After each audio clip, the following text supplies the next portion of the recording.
All right, let's get into the story of a man whose world-changing idea was once completely shot down as the ravings of a miserable enthusiast.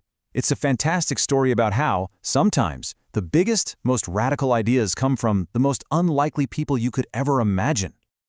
So I want you to picture this. It's the late 1700s. You're on a wet, windswept dock in Portsmouth, England, and a man named William Carey is standing there with his son, just watching the sails of a ship getting smaller and smaller on the horizon. See, that ship, the Earl of Oxford, was supposed to be his ticket to a brand new life in India. But at the very last second, his family and everything they owned were just unceremoniously dumped right back on the dock.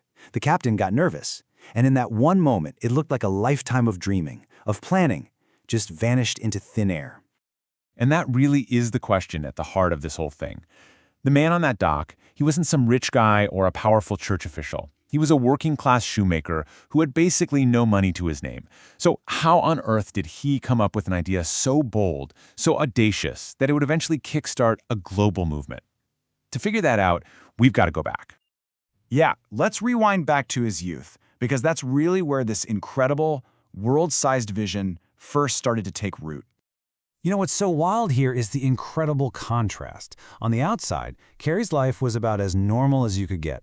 He was the son of a weaver, apprenticed to learn a trade making shoes, but what was going on inside his head? That was a completely different story. This guy was teaching himself Latin and Greek in his spare time. He was reading every single book on travel and exploration he could find. His friends even nicknamed him Columbus because he just wouldn't stop talking about far-off lands. And you can really see this passion in something he did while working as a school teacher. He got obsessed with geography. He took pages from Captain Cook's diaries, painstakingly glued them all together, and made this enormous handmade map of the world. And he didn't just draw the lines, he filled it with tons of detailed notes on every country he could find info on, their populations, their customs, their religions. I mean, this was way more than a classroom project. This was him literally mapping out his own destiny. But before he could even think about changing the world, his own world had to be turned completely upside down. And all of that started during his apprenticeship with a really deep crisis of conscience. So it all boiled down to this one moment, over a single coin. He'd been given a counterfeit shilling as a bonus, and a young, desperate Carey secretly swapped it for a real one from his master's till. Of course, he got caught. The terror must have been incredible. I mean, back then, stealing even 1 shilling could get you whipped, thrown in prison, or even shipped off to a penal colony. But instead, his master showed him mercy. And that collision of his own crushing guilt and this totally unexpected grace, it was like a lightning strike for his soul. This huge internal shift was then fanned into a full-blown fire by his friend, another apprentice named John Warr. Now, John was what they called a dissenter, and the two of them would have these long, intense arguments about faith that challenged every single official belief Carey had ever been taught. So let's be really clear about what being a dissenter actually meant back then. We're talking about groups like Baptists or Quakers who had split from the official state-run Church of England.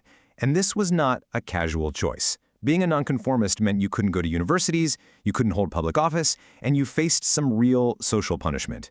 So when Carey eventually became a dissenter himself, he was knowingly, actively choosing a much harder path in life.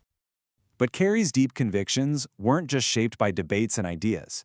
They were really forged in a fire of almost unimaginable personal suffering. I mean, just listen to this. He lived through years of just crushing poverty. Sometimes his family survived on nothing but oatmeal and water. He and his wife had to bury 2 of their daughters, Anne and Lucy, when they were just infants. He almost died from a fever that was so bad it made all his hair fall out when he was only 23. And on top of all of that, he had to watch his wife, Dolly, sink into a devastating depression after losing a child, a darkness she never really came back from. A constant wave of suffering like that could have easily broken anyone, but for him, it seemed to temper his resolve like steel. So all of this, the intellectual curiosity, the spiritual awakening, the incredible hardship, it all brings us to the moment his private obsession explodes into a very public and, oh yeah, a very controversial idea.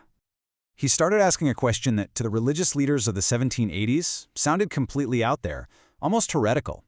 He asked, did the biblical command to spread the Christian message still apply to them, centuries after the original apostles? And the answer he got from pretty much everyone in charge was a loud, clear no. The conventional wisdom was that this Great Commission, as it's called, was a job for the first disciples, and that's it. The task was done.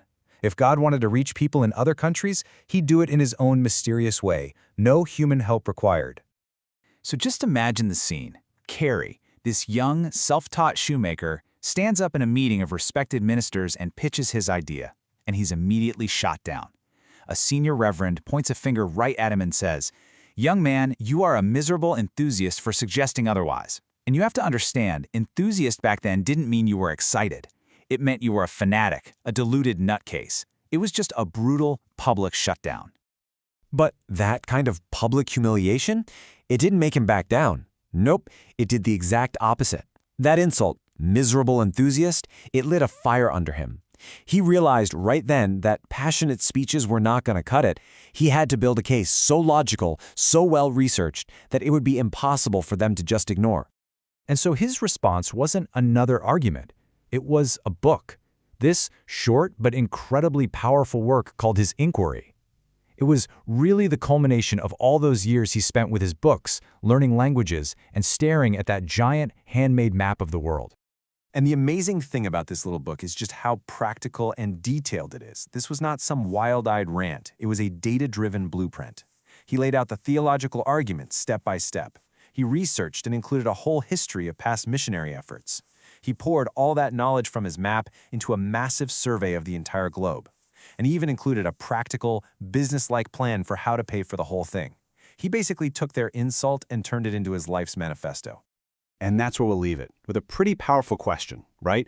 William Carey's journey, from a shoemaker's bench to that dock in Portsmouth and everything after, it just goes to show what can happen when a single focus idea, born from curiosity and forged in suffering, is finally let loose. It really makes you wonder, what happens when one person's so-called miserable enthusiasm turns out to be just powerful enough to challenge and maybe even change the entire world?